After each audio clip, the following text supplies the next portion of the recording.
The day we buried my Eleanor, the coffee tasted like ash. I stood in the living room she had so lovingly decorated, the room where we'd raised our children, celebrated 52 Christmases, and held each other through every storm life threw at us.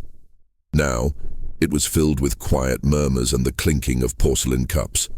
My hands, calloused from a lifetime of carpentry, trembled as I gripped my own mug. My chest was a hollow drum, each beat echoing the emptiness beside me. My son, Michael, and my daughter Sarah were supposed to be my pillars. Instead, they were standing by the bay window, their backs to me, their voices sharp whispers that cut through the somber air. I saw Michael's wife, Jessica, nod emphatically, her sleek black dress a stark contrast to the warm floral patterns Eleanor had loved. Sarah's husband, David, just shifted his weight, looking uncomfortable, his hand resting on the back of a chair Eleanor and I had reupholstered together. "It's a 4-bedroom, Jessica," Michael said, his voice low but carrying. "The market in this neighborhood is insane. We could get a quick sale, split it, and be done." My throat went dry. A quick sale? Done?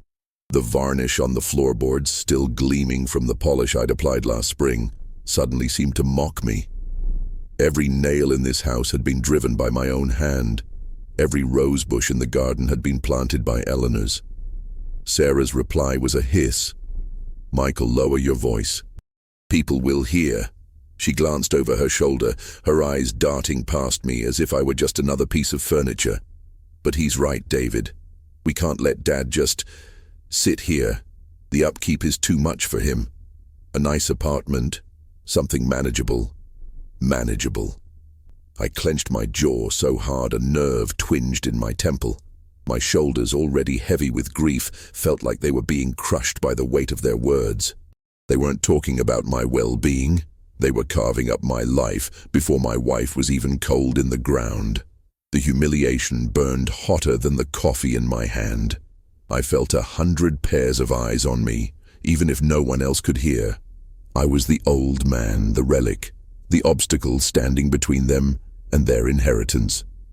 I took a shaky step forward, the floorboards creaking under my feet. The sound made them turn. Michael's face was a mask of feigned concern. "Dad, you should be sitting. You look exhausted." I looked from his face to Sarah's, seeing not my children but strangers with familiar features. My voice was a gravelly rasp. This house is not for sale." A flicker of annoyance crossed Michael's face before he smoothed it over. "Of course not, Dad. Not right now. We're just thinking about the future. Your future." The lie was so blatant it stole my breath. I set my mug down on the mantelpiece, my hand leaving a slight tremor on the wood. I stared at the framed photo of Eleanor and me on our wedding day, so young, so full of dreams we had built right here, within these walls.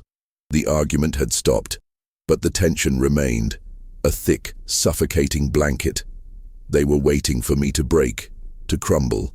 My lawyer, Mr. Davies, was scheduled to read Eleanor's will next Tuesday. A week. I had to survive a week in this house with the vultures circling. I straightened my spine, pulling on a strength I didn't know I had. It was Eleanor's strength, a final gift. "We will discuss the future," I said, my voice steadier now, "on Tuesday, at the lawyer's office. Until then, this is still my home." They exchanged a look, a shared, silent agreement that I was being difficult.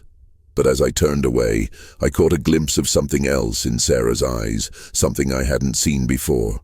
It wasn't just greed. It was a cold, calculated impatience that sent a chill straight through my bones. The days that followed were the longest of my life.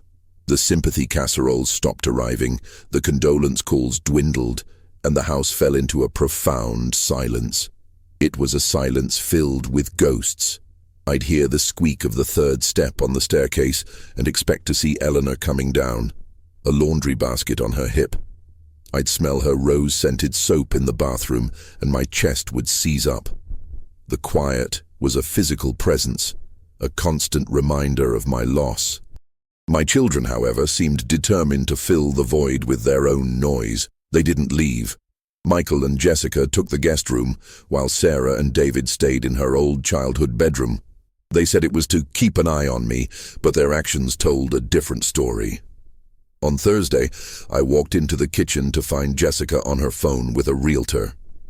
"Yes, 4-bed, 2-bath, a double lot," she was saying, her voice bright and businesslike.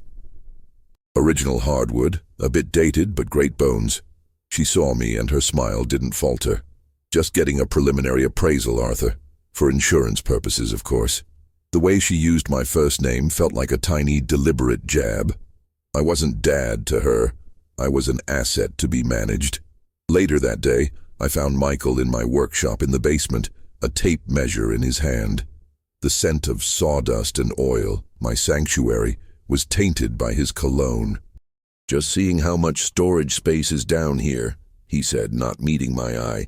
"We have so much stuff." He was measuring the space as if it were already his. He ran a hand over my workbench, the one I'd built with my father. "You know, we could finish this basement, put in a media room. That would really boost the value." I just stood there, my hand gripping the doorframe. My tools, arranged so carefully on the pegboard, seemed to watch him, silent and accusing. These were the tools that had fixed their broken toys, built their bookshelves, and repaired this house 100 times over. To him, they were just clutter in a space waiting to be monetized. I didn't say a word. I just turned and walked back upstairs, the squeak of the steps echoing my own retreat. Sarah was quieter, but her betrayal felt sharper. She went through Eleanor's closets, ostensibly to pack clothes for donation. I heard her on the phone with her husband, David. "No, her good jewelry is gone," she whispered. "I think Dad has it somewhere. And the silver.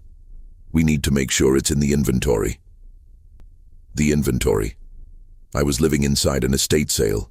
They moved through my home not as family but as assessors, their eyes scanning over heirlooms and seeing only price tags.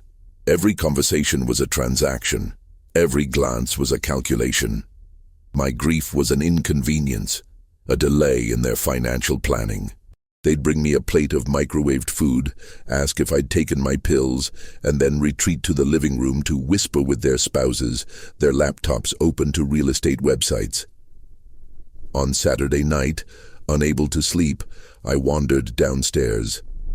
The house was dark, but a sliver of light shone from under the living room door. I heard hushed voices. It was Michael and Sarah. "He can't fight us on this," Michael insisted. "The will is probably straightforward. Split everything 50-50. We'll be fair. We'll give him a cut to set him up in a nice place." "He's more stubborn than you think, Michael," Sarah warned. "He built this place. It's him." "It was him and Mom," Michael corrected her coldly. "Now it's just an asset. We need to be practical." I backed away from the door, my heart a cold stone in my chest. Practical. That's what I was to them now, a problem to be solved practically. I retreated to my bedroom, the one Eleanor and I had shared for 5 decades. It felt impossibly large and empty. I sat on the edge of the bed and looked at her side, the indentation on the pillow still faintly there. I opened her bedside drawer, just wanting to feel something she had touched. Underneath a stack of worn devotionals, my fingers brushed against a small, ornate wooden box. It was a music box I'd given her for our 10th anniversary. But it wasn't the box that caught my breath. It was the small sealed manila envelope tucked beneath it, with a single word written in Eleanor's elegant cursive, "Arthur." My fingers, thick and clumsy with age, fumbled with the envelope. The paper was crisp, the seal unbroken. Arthur. Her handwriting was as familiar to me as my own reflection, yet seeing it now felt like a message from another world. My heart hammered against my ribs, a frantic, painful rhythm. What secret had she left behind for only me to find? For a long moment I just held it, tracing the letters of my name. A part of me was afraid to open it, afraid of what it might contain. Was it a confession? A final, painful goodbye? Eleanor and I had prided ourselves on our honesty. We didn't keep secrets, or so I had thought. The presence of this letter, hidden away in her nightstand, suggested otherwise. It felt like a small crack in the foundation of the life we had built. Downstairs, I could still hear the low murmur of my children's voices, plotting the dismantling of that very life. Their words fueled a new kind of resolve in me. This letter wasn't just a message, it was a shield. It was Eleanor, reaching out to me when I needed her most.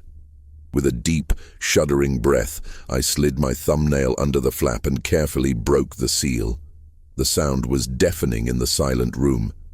Inside was a single sheet of her favorite lilac-colored stationery, folded in 3. The faint scent of her perfume, the one she'd worn since we were young, rose from the paper, and for a second my eyes burned so intensely I couldn't see. I blinked back the tears, forcing myself to focus. The letter began, "My dearest Arthur, if you are reading this, then I am gone, and my biggest fear is that you are feeling alone, especially with the children.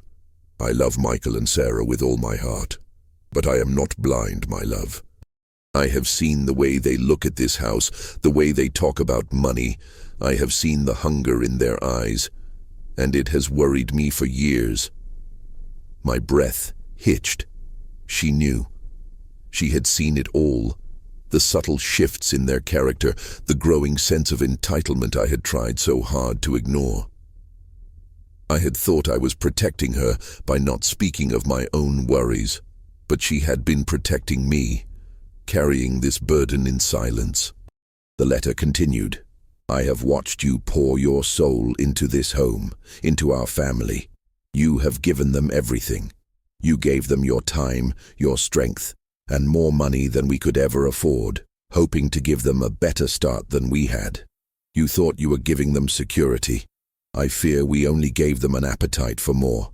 I had to stop reading. My hand was shaking so violently the paper rattled. She was right.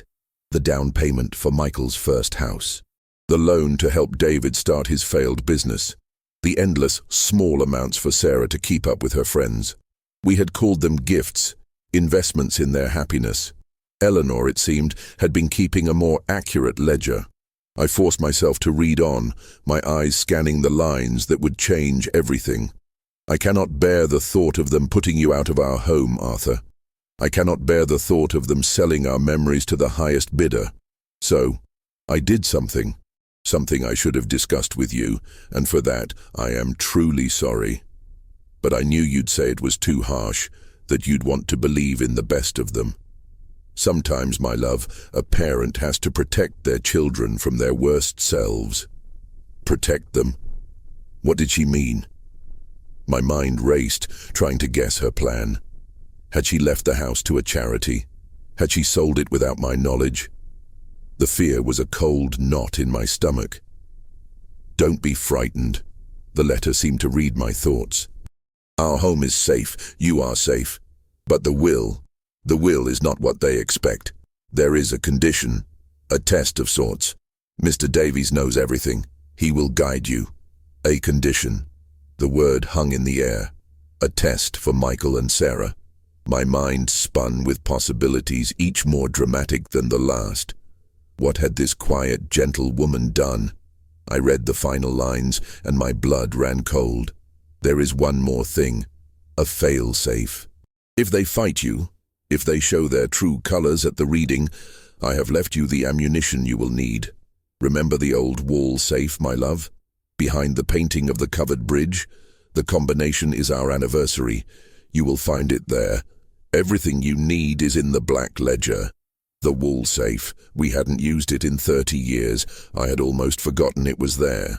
A black ledger? What could possibly be in it that would serve as ammunition?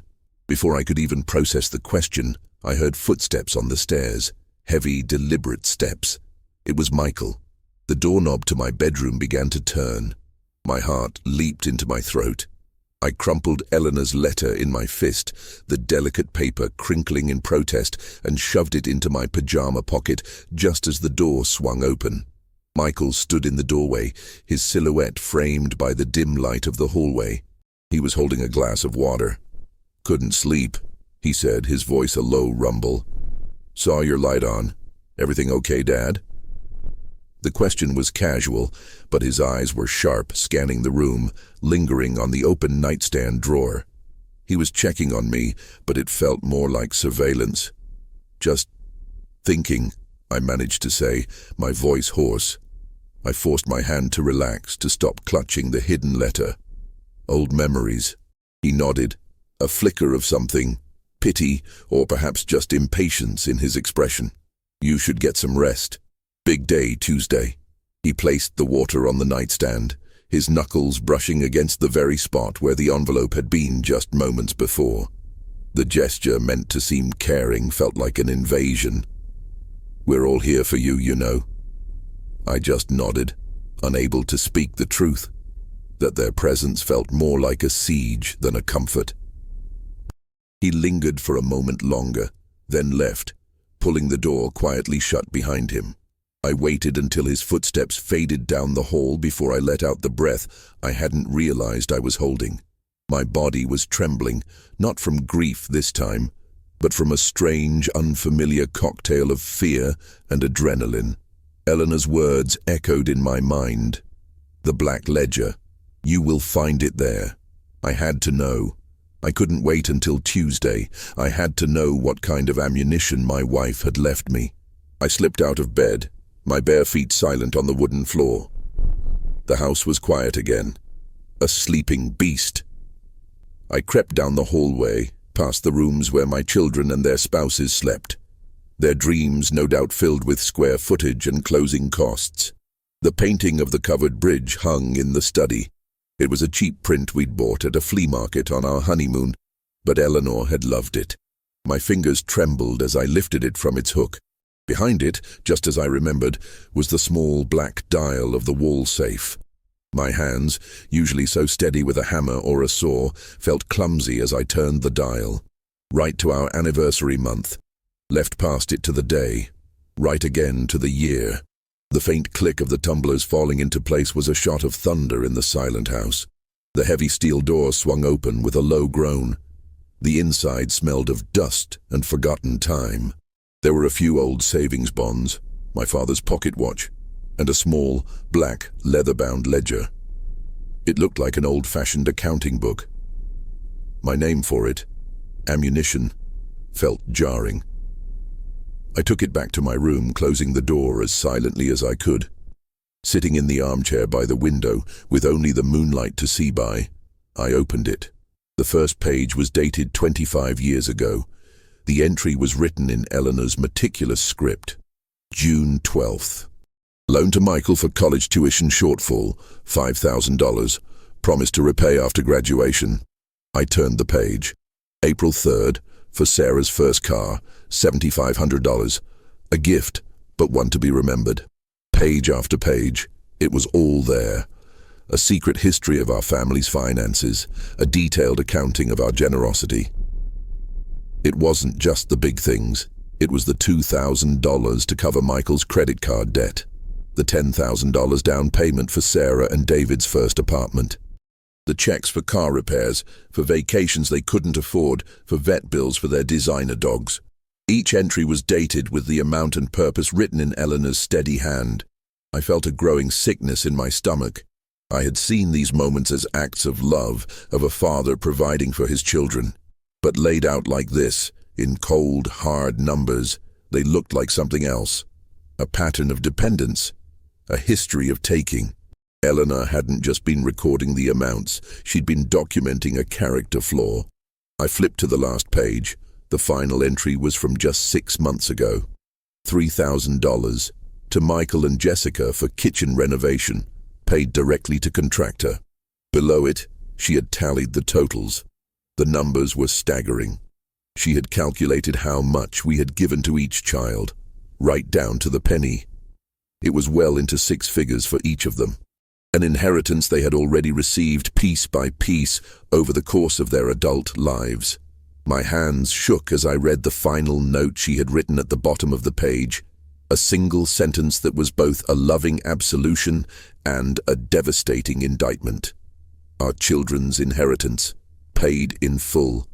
My love, may this give you peace. I closed the ledger, the weight of it heavy in my lap. This wasn't just ammunition.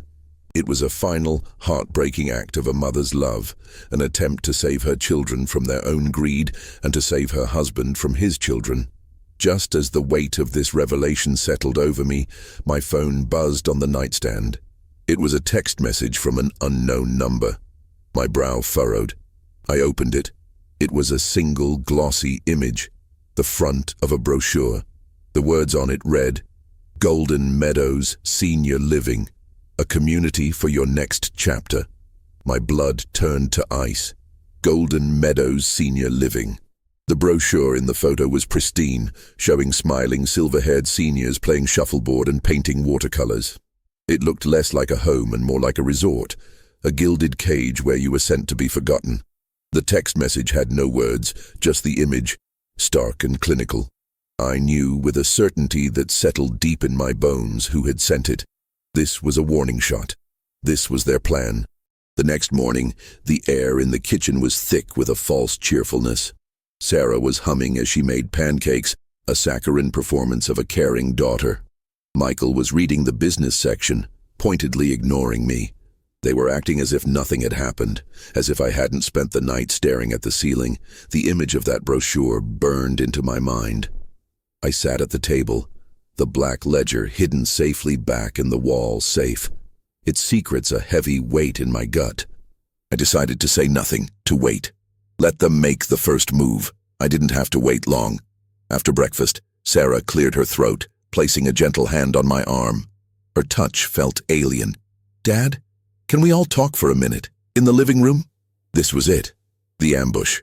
I nodded slowly, my posture stiff, and followed them into the room where they'd held their hushed debate just nights before. Jessica and David were already there, seated, their expressions a careful blend of sympathy and resolve. It felt like an intervention. Michael took the lead, standing before the fireplace like a prosecutor addressing a jury. "Dad, we've been talking, and we're worried about you. This big house, all alone, it's not safe. It's not practical." There was that word again. Practical. Jessica chimed in, her voice smooth as silk. "We've been doing some research, Arthur. We found the most wonderful place. It's called Golden Meadows. It's more like a country club. They have activities, chef-prepared meals, and on-site medical staff. You'd have friends your own age. You wouldn't have to worry about a thing." She slid a glossy, physical copy of the brochure across the coffee table towards me. It was the same one from the text message. I looked down at the smiling faces, the manicured lawns. They had already done more than research. This was a fully formed plan. They had decided my future without even consulting me. "We've even put a deposit down to hold a suite for you," Sarah said softly, as if this were a kindness. "It has a lovely view of the garden. We just need you to sign some papers, and we can handle the rest. We'll sell the house, and the money will make sure you're comfortable for the rest of your life." The betrayal was so profound, so breathtakingly arrogant, that I couldn't speak. They had already put a deposit down. They had already sold me off. My entire life, my home, my independence, all neatly packaged and disposed of. My hand, resting on the arm of my chair, gripped the worn fabric so tightly my knuckles were white. I could feel Eleanor's letter in my pocket, a fragile shield against their cold-blooded efficiency. "You put a deposit down?" I finally whispered, my voice cracking. "It's refundable, Dad, don't worry," Michael said quickly, misinterpreting my shock as a financial concern. "We just wanted to show you we're serious about your care. This is what's best for you." My gaze shifted from Michael's earnest, lying face to Sarah's, who was pointedly avoiding my eyes, studying a loose thread on the sofa cushion. David looked at the ceiling. Jessica just smiled, her placid, unwavering smile. They were united against me.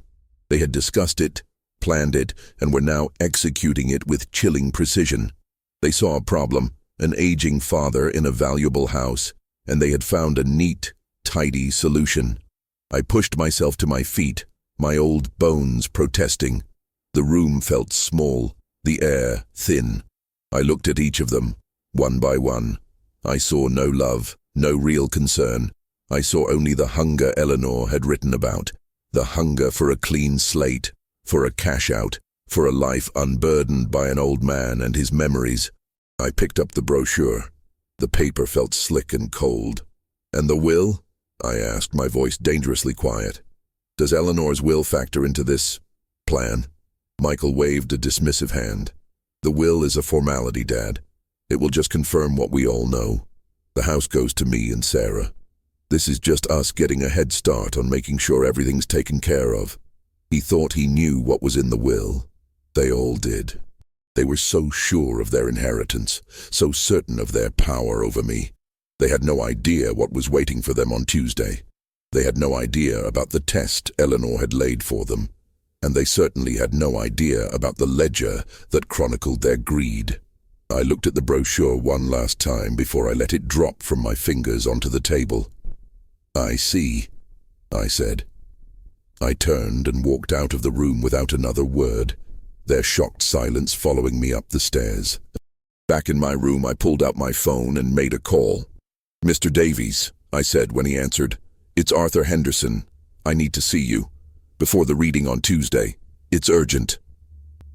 The law office of Davies and Finch was an old brownstone downtown, filled with the scent of leather, old paper, and floor wax. It was a place of quiet, measured authority, a world away from the emotional chaos of my own home. I arrived a full hour before my children were scheduled to arrive for the reading on Tuesday morning. My hands felt clammy as I clutched the handle of my old leather briefcase. Inside were two items, Eleanor's letter and the black ledger. Mr. Davies, a man about 15 years my junior with kind eyes and a weary slump to his shoulders, greeted me himself. "Arthur, come in. I was surprised by your call. Is everything all right?" He led me into his office, a room lined with books from floor to ceiling. The heavy wooden desk between us felt like a bulwark. I sat down, placing the briefcase on my lap, my heart thumping a nervous rhythm against my ribs. "No, Robert," I said, using his first name as I rarely did. "Everything is not all right." I took a deep breath and began. I told him everything. I told him about the argument I'd overheard at the funeral. I told him about the tape measures and the real estate appraisals.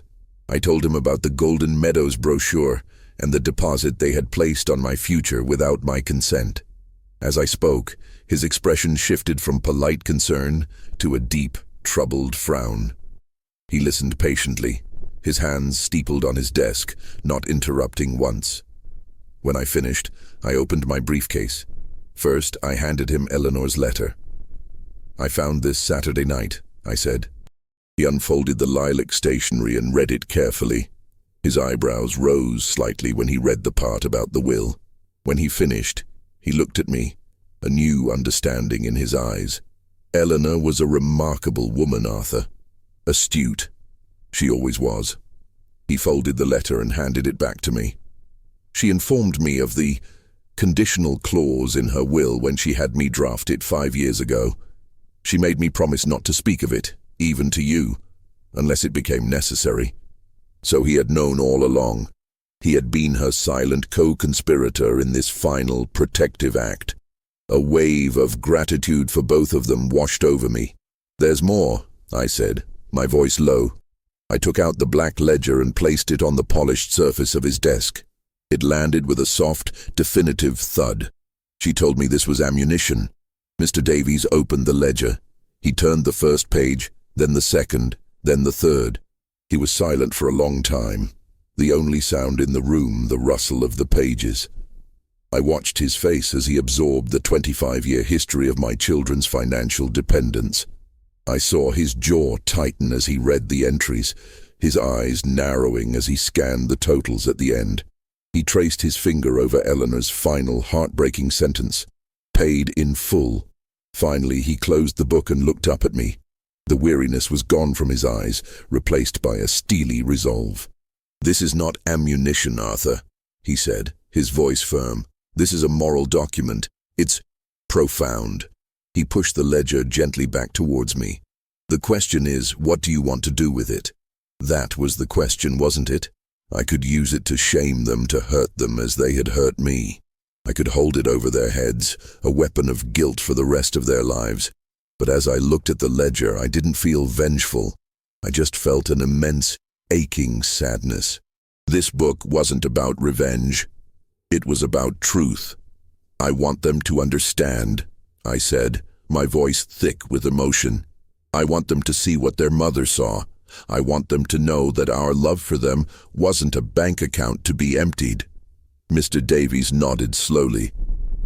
The conditional clause in the will is going to be a shock to them. They will likely contest it. They will argue that you are not of sound mind, that their mother was manipulated, that the condition is unreasonable. He paused, tapping a finger on the cover of the ledger.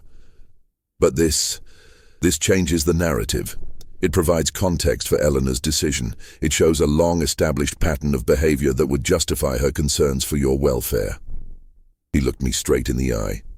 It is your choice, Arthur. We can keep this private, or we can make it part of the official reading.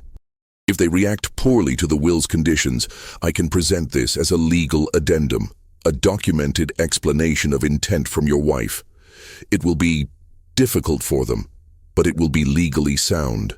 My children would be arriving any minute. I had to decide. Was I a father seeking reconciliation, or a man fighting for his dignity?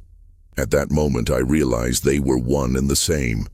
True reconciliation could only happen with truth. Prepare to read it, I said, my voice clear and steady. But only if you have to.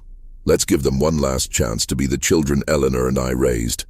Mr. Davies gave a single solemn nod. As you wish. Just then his intercom buzzed. His secretary's voice filled the quiet room. Mr. Davies, Michael and Sarah Henderson are here to see you. Michael and Sarah walked into the conference room with their spouses, an air of solemn entitlement surrounding them. They were dressed in dark, expensive clothes, as if attending a board meeting for a company they were about to acquire. They nodded curtly at me, their eyes sliding past me to Mr. Davies, the man who held the keys to their future. They took their seats on the opposite side of the long, polished mahogany table. The distance between us felt like a chasm. Thank you all for coming, Mr. Davies began, his voice calm and professional. He sat at the head of the table, a thin folder in front of him. We are here today to read the last will and testament of Eleanor Henderson. Michael leaned forward slightly, a look of keen anticipation on his face. Jessica sat beside him, a small, predatory smile playing on her lips. Sarah fidgeted with the strap of her purse, her gaze fixed on the folder. I'll dispense with the usual legal preamble and get to the primary bequests, Mr. Davies continued, opening the folder. Eleanor's jewelry, personal effects and sentimental items are to be divided between her children, Sarah and Michael, as they see fit. He paused, and Michael and Sarah exchanged a brief, satisfied glance. This was going as expected. Her savings account, totaling approximately $42,000, is to be donated in its entirety to the St. Jude Children's Research Hospital, where she volunteered for 15 years. A flicker of surprise. Michael's smile tightened. That's generous of her, he said, the words sounding forced. $42,000 was not an insignificant sum to have slipped through their fingers.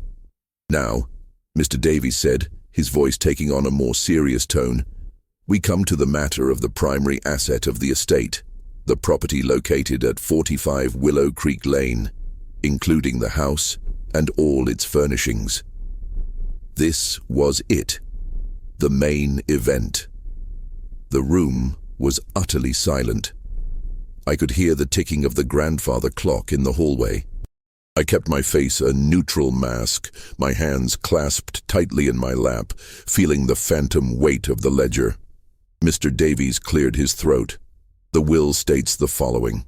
The house at 45 Willow Creek Lane is to be bequeathed to my beloved children, Michael Henderson and Sarah Miller, in equal shares, under one specific and non-negotiable condition. He paused, letting the word condition hang in the air. Michael's brow furrowed. A condition? Yes, Mr. Davies said, his eyes fixed on the document. The condition is that for a period of no less than 1 calendar year following my death, my children, Michael and Sarah, must personally reside in the home with my husband, Arthur Henderson. They must provide for his care, his comfort, and his companionship, ensuring he is never left alone, and that the home he built is filled with family. The silence that followed was stunning. It was as if all the air had been sucked out of the room. I watched their faces. Sarah's went pale, her mouth falling slightly open. Michael stared at Mr. Davies, his expression a mixture of disbelief and fury. "What?" Michael finally exploded, slamming his hand on the table. The sound echoed in the quiet room. "What the hell is that? That's insane. We have jobs, we have lives, we live 2 states away."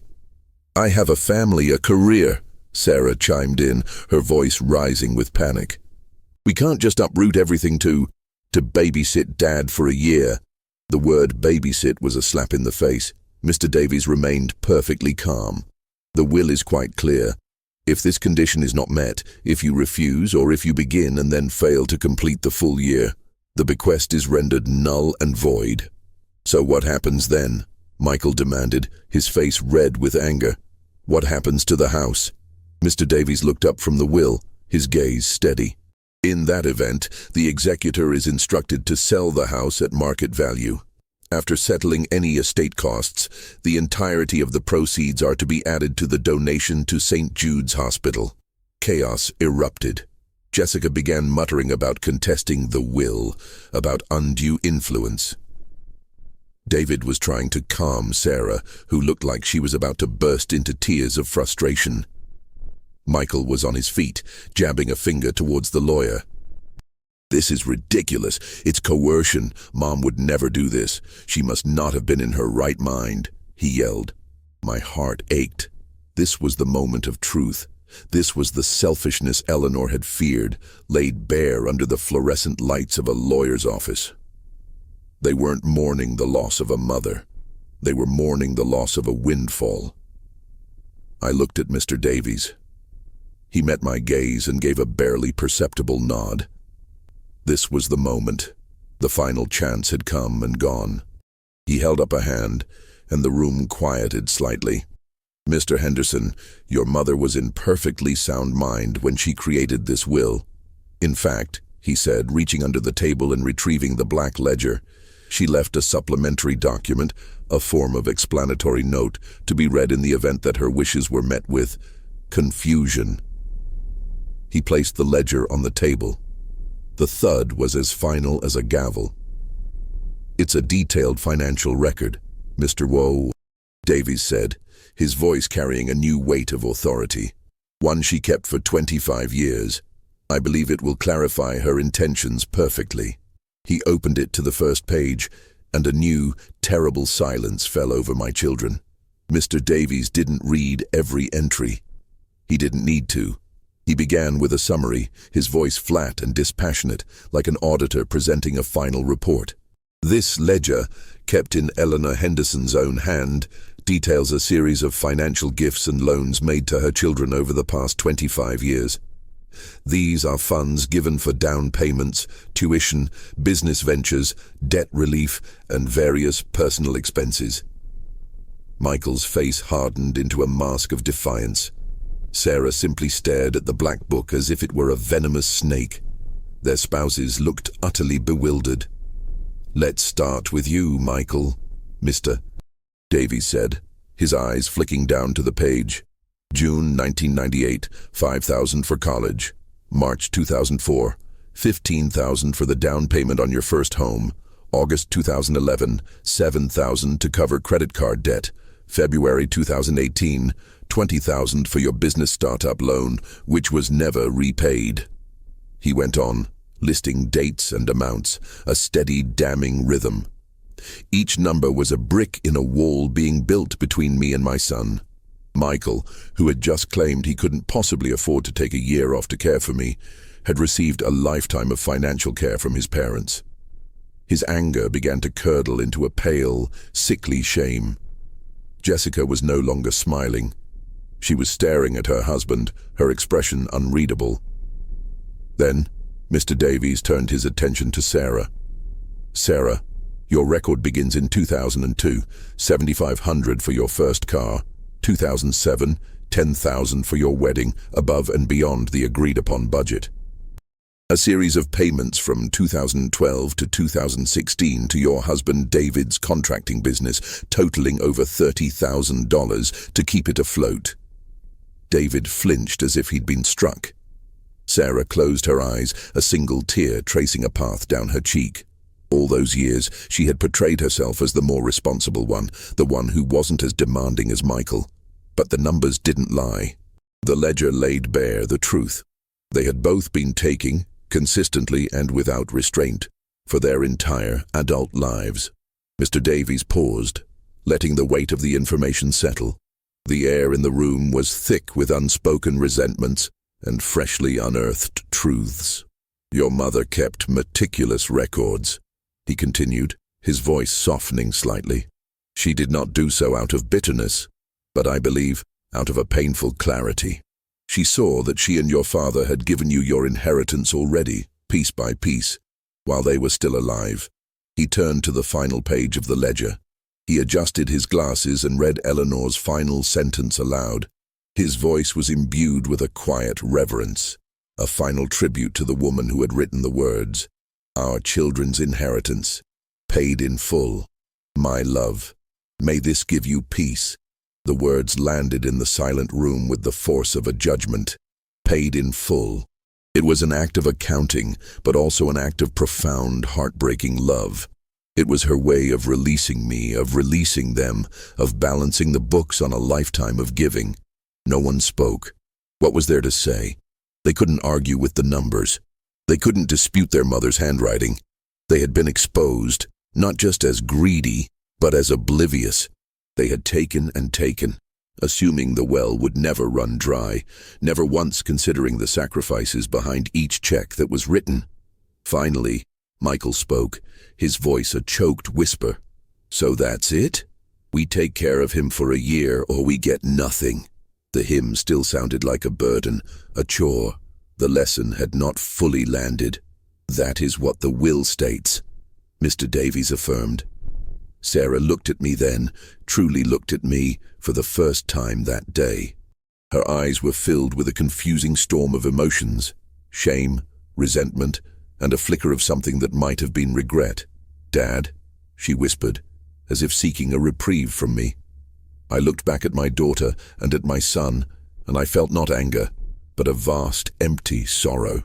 The test Eleanor had set for them, they had already failed. The condition was never about the labor of caring for me. It was about the love. It was a chance for them to show that they valued their father more than a piece of property.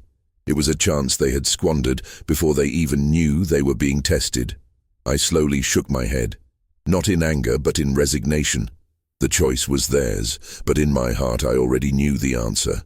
They had been given a final opportunity to act like a family, and they had reacted like frustrated business partners whose deal had just gone south. Mr. Davies closed the ledger. "So, Michael, Sarah," he asked, his voice gentle but firm, "what is your decision?" The question hung in the air, a final, unanswerable challenge. Michael looked at Sarah, a silent, desperate communication passing between them. They were trapped. To accept the condition would mean a year of immense sacrifice, a public admission that they were only there for the house. To refuse would mean walking away from hundreds of thousands of dollars, their greed exposed for all to see. It was Sarah who finally broke the silence. She wouldn't look at me. Her eyes were fixed on the polished surface of the table. "We can't," she said, her voice barely a whisper. "It's not possible. Our jobs, our kids' school." The excuses tumbled out, flimsy justifications for a decision already made in her heart. Michael nodded in grim agreement. "She's right. We can't. It's an unreasonable demand." He looked at me, a flash of the old defiance in his eyes. "I'm sorry, Dad, but it's just not practical." There it was again, that word, practical. It was the altar upon which they had sacrificed their family. "I see," I said. The words were quiet, but they carried the weight of a final closing door. There was no argument, no pleading, just acceptance. The grief I felt was not for the loss of their help, but for the loss of the children I thought I had raised. Mr. Davies nodded solemnly. "Very well. Your refusal has been noted. As per the will, the house and its contents will be sold. The proceeds will go to St. Jude's Hospital in Eleanor Henderson's name." He began gathering the papers. The meeting officially concluded. My children and their spouses sat in stunned silence, as if they couldn't quite believe what had happened. They had come here expecting to claim a prize, and were leaving with nothing but the bitter taste of their own character. They got up to leave, the scraping of their chairs loud in the quiet room. They filed out without another word to me, their shoulders slumped in defeat. They didn't even look back. I remained seated, alone in the conference room with Mr. Davies. The silence they left behind was not empty, but peaceful. The weight that had been crushing my chest for the past week had finally lifted. I felt a profound sense of clarity. "Are you all right, Arthur?" Mr. Davies asked, his voice full of genuine concern. I looked at him and managed a small, weary smile. "I am, Robert. I truly am." I stood up, feeling taller than I had in years. "Eleanor gave me one last gift, didn't she? She gave me peace. The resolution was not what I would have ever wanted. In a perfect world, my children would have rushed to my side, their love unconditional. But Eleanor knew the world wasn't perfect. Her will was not an act of revenge, it was an act of liberation. It freed me from the illusion that I could buy my children's affection. It freed me from being an obstacle in their path. And it freed the home we built from being a source of conflict, transforming it instead into a final grand act of charity in her name. I didn't sell the house right away. The will stipulated it would be sold upon my death, or if I chose to move. For now, it was still my home. I returned to its quiet rooms, but they no longer felt haunted by grief. They felt filled with the strength and wisdom of my wife. I could sit in my workshop, the scent of sawdust a comfort, and not worry about it being turned into a media room. I could tend to Eleanor's roses, knowing they would bloom for a cause she believed in. My children have not called. Perhaps they will one day when the shame and anger have faded. Perhaps not, but the choice is now theirs. My dignity is no longer tied to their decisions. My inheritance, I now understand, was never the house.